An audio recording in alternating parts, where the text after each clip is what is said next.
महाराष्ट्र से लेकर उत्तर प्रदेश तक औरंगजेब एक बार फिर से चर्चा के केंद्र में है। औरंगजेब कैसा शासक था, इसको लेकर पॉलिटिकल पार्टीज अपने अपने तरीके से बयान दे रही हैं। कुछ तो सस्ता लो, सब बढ़िया लो, इसमें क्या खास बात है? थोड़े में ज्यादा स्वाद, यही तो है इसकी खास बात। और उसके बाद इसकी प्रतिक्रिया भी आ रही है। महाराष्ट्र में समाजवादी पार्टी के नेता अबू आज़मी ने जो बयान दिया, उसको लेकर बीजेपी के तमाम जो विधायक थे उन्होंने घेरना शुरू किया और इसका असर ये हुआ कि उनको सस्पेंड कर दिया गया बजट सत्र के दौरान।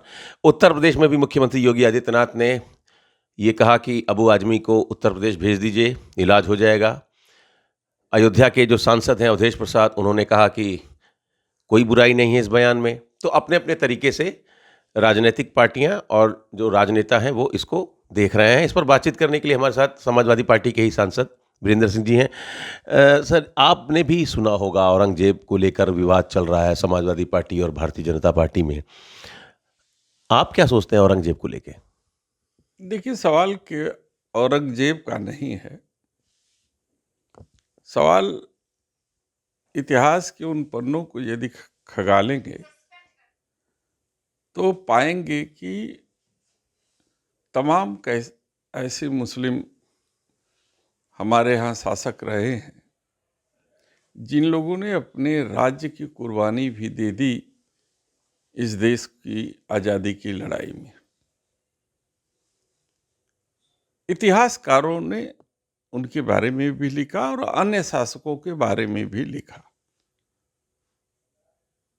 जहाँ तक औरंगजेब का सवाल है, उनके कुछ पहलू या कुछ इतिहास के कुछ पन्नों का जिक्र अबू आज़मी ने किया, लेकिन उन तमाम उसकी करतूतें जो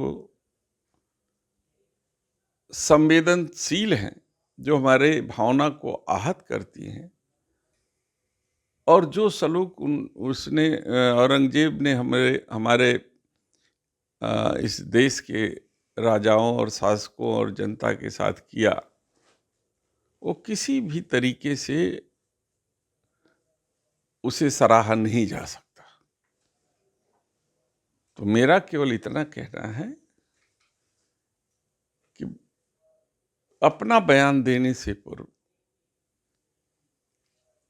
हमारे जैसे जनप्रतिनिधियों को भी भारत की संवेदनशीलता का ख्याल रखना चाहिए। ये लगातार सवाल समाजवादी पार्टी के नेताओं से, समाजवादी पार्टी से होता रहा है कि औरंगजेब पर आप क्या सोचते हैं, औरंगजेब को लेकर आपकी क्या विचार। तो क्यों नहीं एक बार बयान जारी कर देते हैं आप लोग कि औरंगजेब एक क्रूर शासक था, सारी चीज़ें खत्म हो जाए। ये बार बार पूछना क्यों पड़ता है समाजवादी पार्टी के नेताओं से? ये मैं आपसे समझना चाहता हूँ। बार बार अब ये कभी अबू आज़मी हैं, कभी अवधेश प्रसाद हैं, माता प्रसाद पांडे जी ने भी इसको अभिव्यक्ति की स्वतंत्रता से जोड़ दिया। तो एक बार क्यों नहीं कॉन्फ्रेंस करके आपके राष्ट्रीय अध्यक्ष बता दें कि भैया औरंगजेब को लेकर समाजवादी पार्टी के ये विचार हैं, बात ही खत्म हो जाए। देखिए, देश में मुद्दे बहुत हैं। देश में मुद्दे बेरोजगारी का भी है, देश में उससे बड़े मुद्दे महंगाई का है, देश में उससे बड़े मुद्दे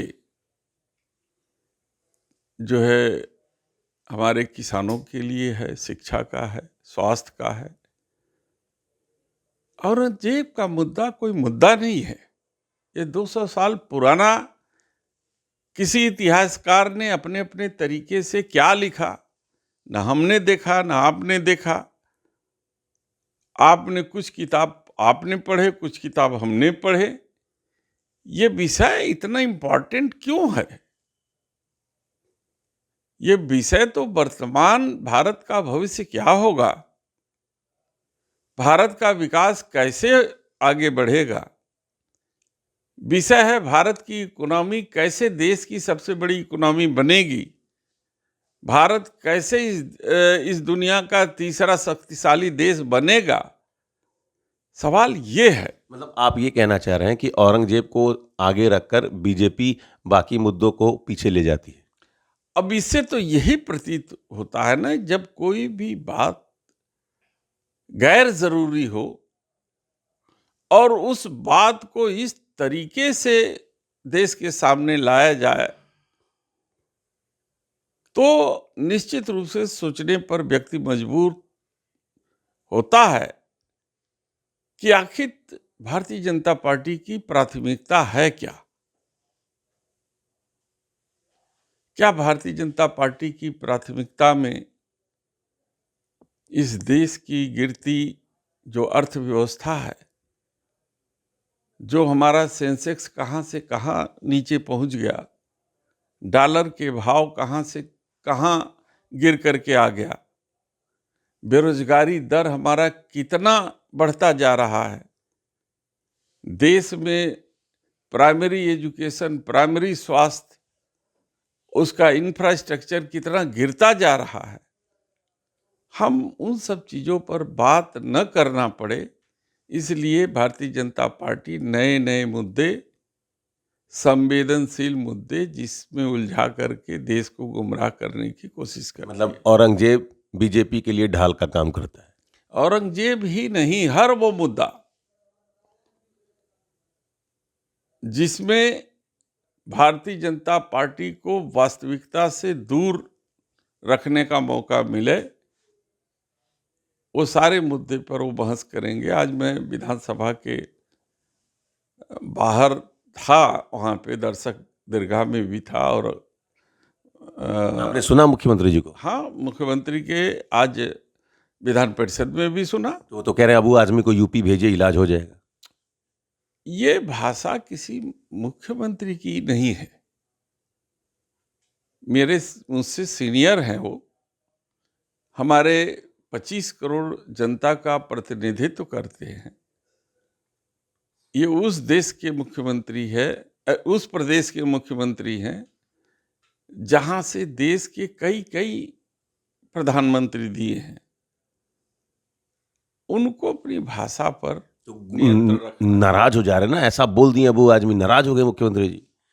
ऐसा तो नहीं बोलना चाहिए ना। वो कह रहे हैं कि कम क्रूर थे और ये वो बहुत मंदिरों को दान दे, इस टाइप की बातें बताइए, ठीक है? सभ्य भाषा में भी कड़ी से कड़ी बात कही जा सकती है। विद्वान जनप्रतिनिधि वो होता है जो कड़ी से कड़ी बात, ठीक है, बहुत आसान, एक सभ्य लहजे में भी कह सकता है। तो जो मांग बीजेपी के नेता कर रहे हैं, आपने भी कहा कि बहुत से ऐसे फैसले थे औरंगजेब के जो किसी भी तरीके से उसको जायज़ नहीं ठहराया जा सकता है, तो आप बीजेपी के लोग कह रहे हैं कि उस औरंगजेब की कब्र तोड़ देनी चाहिए। आप इत्तेफाक रखते हैं? यह सवाल सरकार के ऊपर मैं छोड़ता हूँ।